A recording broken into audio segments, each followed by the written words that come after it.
Kapadvanj નગરપાલિકાનું budget આખરે મંજૂર કરવામાં આવ્યું, જેમાં કપડવંજ પાલિકામાં બજેટ મંજૂર થતાં કાઉન્સિલરો આમને સામે આવ્યા હતા। આ બેઠકમાં બજેટ નામંજૂર કરાયા બાદ સભ્યોને શિસ્તનો કોરડો વીજી ચૂપ કરી દેવાયા હતા। તળાવના બ્યુટિફિકેશન અને પીવાના પાણી બાબતે રજૂઆત કરવામાં આવી હતી। કપડવંજ ફૂલબાઈ માતાના તળાવના બ્યુટિફિકેશન અને પાણીની ટાંકી અને પીવાના પાણીની લાઇનના કામકાજ બાબતે વર્ક ઓર્ડર આપ્યા છતાં પણ અન્ય કાઉન્સિલરો દ્વારા વર્ક ઓર્ડર રદ કરવા માટે પ્રમુખને રજૂઆત કરી હતી, જે સંદર્ભે કાઉન્સિલર ચિંટુભાઈ પટેલ, મોનિકાબેન પટેલ અને નંદીબાતાબેન ભટ્ટ દ્વારા વિરોધ કરાયો હતો। કાઉન્સિલરો સામે અવાજ ઉઠાવી ફિલ્મ વર્ક ઓર્ડર કારોબારીમાં ઠરાવ કર્યા બાદ ઓર્ડર આપેલ જે વોર્ડમાં વંચાણે લેવાયેલ હોય તેને પાલિકાના અધિનિયમ પ્રમાણે પેન્ટિંગ કે અધિનિયમ પ્રમાણે પેન્ટિંગ કે રદ કરી શકાય તે અંગે ચર્ચા કરવામાં આવી હતી। કપડવંજ નગરપાલિકા સેવા સદનની બજેટની સાથે સામાન્ય સભા મળી હતી, જેમાં સામાન્ય સભામાં હોબાળો મચી જવા પામ્યો હતો। કોઈપણ પ્રકારના કામોની કામગીરી મંજૂરી વગર થઈ હતી। એ પછી આજ રોજ નગરપાલિકાના પ્રમુખ વર્ષાબેનના અધ્યક્ષસ્થાને આ બજેટ બેઠક મળી હતી, જેમાં સીઓ કે પ્રજાપતિ, ઉપપ્રમુખ નીરવ પટેલ, કારોબારી અધ્યક્ષ અલ્પેશ પંડ્યા સાથે 28માંથી 26 સદસ્યો ઉપસ્થિત રહ્યા હતા। કપડવંજ નગરપાલિકાનું બજેટ 31.15 કરોડના વિકાસ કામોના અંદાજે સર્વાનુમતે મંજૂર કરવામાં આવ્યું હતું। પૂર્વ પ્રમુખ મોનિકાબેન પટેલ વિકાસના કામોના પ્રાધાન્ય આપવા ઉપર ભાર મૂકી સર્વાનુમતે મંજૂર કરવા સર્વ સભ્યોને હિમાયત કરી હતી। પાલિકામાં બોર્ડની સભા અંતે કાઉન્સિલરોમાં અંદરોઅંદર ગેરસમજણ ઊભી થઈ હતી, તે અનુસાર સભ્યોમાં રકચક જોવા મળી હતી। ત્યારબાદ શાંતિપૂર્ણ માહોલમાં આ બજેટ મંજૂર કરવામાં આવ્યું હતું। આમ ખેડા જિલ્લાના કપડવંજ નગરપાલિકાનું બજેટ આખરે મંજૂર થયું હતું।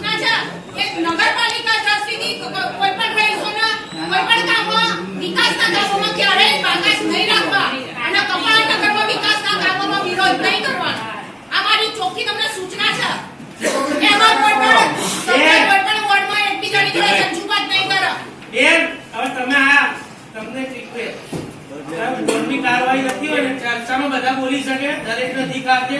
ઉપપ્રમુખ, કારોબારી દંડક, મેમ્બર બોર્ડની કાર્યવાહીમાં બેન સિવાય કોઈ જવાબ ના આપે અને કોઈ સભ્યના કહેવાથી બોર્ડ કેન્સલ નહીં થાય। એટલે તમે બીજા બોલશો તો અમે તમારો જવાબ આલે, અમે તમારો વિરોધ કરીશું। અમે ના નહીં પાડતા હો, આ ચાલુ રાખો ઓર્ડર। અમે સપોર્ટમાં જ છે, વિકાસના કામમાં મારો કોઈ વિરોધ નહીં હોય। સરકારશ્રીની જે પણ ગ્રાન્ટ આવે છે એ બધી કામગીરીની ત્યાંથી જ બધું નક્કી થઈને આવે છે। આપણે ખાલી કામ નક્કી કરીએ છીએ, ટેન્ડરિંગ થાય છે, વર્ક ઓર્ડર આપવાની સત્તા માત્ર ને માત્ર કારોબારી કમિટીની છે।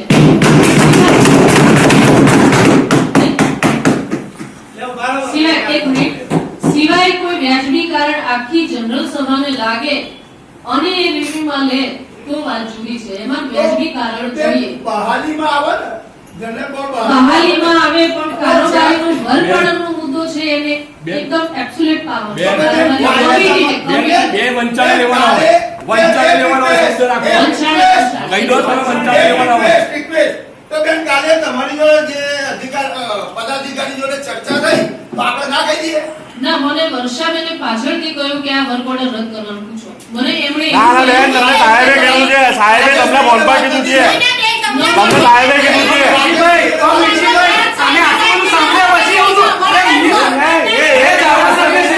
નથી ખબર આ વાતની એમ નહીં આ જે બેનને બોલવા કહી ગયા બોલ એવું બોલું નહીં બોલવાનું છે। આ નંબર લગાવવાની વાત છે, નંબર લગાવવાની વાત છે। તમે મોટા વાત કરી ટેન્ડર ખોલો ત્યારે જે કમિટી હોય એ બતાવજો, એવી વાત થઈ છે। અરે વર્ષાબેન તમે જાતે તમારી સાથે રાજેશભાઈ એમએલએ સાહેબને જાતે વાત કરી શકે, વર્ક ઓર્ડર બેન કેન્સલ કરી દો તો પછી કોઈ સામે જવાબ આપ્યો નતો। ખાલી નથી બોલ્યો, હું એવું બોલું એવું જાણતા એમણે એવું કીધું હતું કે હું બધું જોઈ લઉં પછી બેન સાહેબ તમને હું વાત કરીશ। ધારાસભ્ય શ્રી સાહેબને જેને સૂચના આપી કે જેને બીજી કહ્યું એક સેકન્ડ આ ધારાસભ્યશ્રીને નથી ખબર તો તમારું તો લાયસન્સ છે ને ના એવું ના હોય। ધારાસભ્ય જોડે એમણે એવું કહ્યું કે જે તે સમિતિના ચેરમેનને ટેન્ડર ને કરો અત્યારે બતાવજો, એ વખત ચર્ચા કરી આપણે એ હા પાડી એ વખત ચર્ચા કરી અમે તમને ના પાડી ના વર્ક ઓર્ડર વર્ષાબેને કહ્યું ને કે આપણે ઓર્ડર રદ કરવાનો છે ત્યારની વાત છે, એ નથી ના વર્ક ઓર્ડર કેન્સલ ના થાય મને ખબર છે પણ એને પેન્ડિંગ લગાય આપણને સૂચના ના થાય બરાબર સાહેબ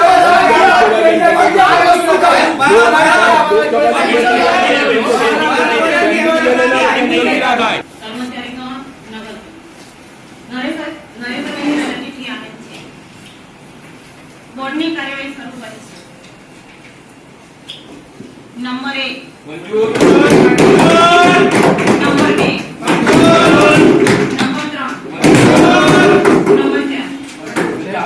મોદી સાહેબને અયોધ્યા મંદિરના નિર્માણ બદલ અભિનંદન પાઠવવામાં આવે છે. હા. કશું કામ નથી ને બેન? ના ના આખરી આવશે કોઈ કામ તો ચર્ચા કરો. કામ પૂરું થતા પહેલા હા બોલો. કારોબારી કમિટીમાં ગઈ વખતે જે કામ લીધા હતા 2 વિકાસના કામો વોર્ડ નંબર 6 ના એ વોર્ડના કામોમાં વર્ક ઓર્ડર આપી દીધેલો હોય એ વર્ક ઓર્ડર કેન્સલ કરતા નહીં કેમ કે એ કામો કરવા જરૂરી છે. ચોમાસું આવે છે આગળ કારોબારીમાં કામ લીધેલા બહાલી એવી જરૂરી નથી. જે મિત્ર કહેતો હોય કે બહાલી ના આપતા કે કેન્સલ કરતા મહેરબાની કરી કેન્સલ ના કરતા અને ક્યારેક કોઈ વોર્ડનું વિકાસના કામ માટે વિરોધ નહીં કરતા. એ જે મિત્ર હોય એને સાંભળી લે વોર્ડ નંબર 6 ની આવક જોઈ લે પછી એની જો કમ્પેરિઝન કરવી હોય ને તો પેલા વોર્ડ 6 ના વિકાસ કેટલી આવક આવે છે જોઈ લે. એટલે મહેરબાની કરી એ બે કામનો વર્ક ઓર્ડર કેન્સલ કરાવવાનું કામ ના કરતા. સીધુભાઈ એમાં બહારની વ્યવસ્થા ના હોય એમાં. ના હોય. આ પંચાયત દ્વારા હોય કારોબારીના કામ. એ ધ્યાન પંચાયત રાખે કે કાલે દોર્યા છે એ ધારાસભ્ય મહેરબાની કરીને બહાલી મેળવી અત્યારે છઠ્ઠા નંબરનો હાઈએસ્ટ ટેક્સ આવે છે. પંચાયત લેવાના હોય કે મહેરબાની કરીને જેને કઈ કરે ધારાસભ્યના ગેરમાર્ગે દોર્યા છે એ ના થવું જોઈએ. આગળ ચોમાસું આવે છે બંને કામ જરૂરી છે ચોમાસા પહેલા પતવાય. ના પણ જરૂરિયાત પ્રમાણેનું જ કામ છે. બિનજરૂરી કશું કામ છે જ નહીં. બેન આ વર્ક ઓર્ડર કેન્સલ ના થાય ના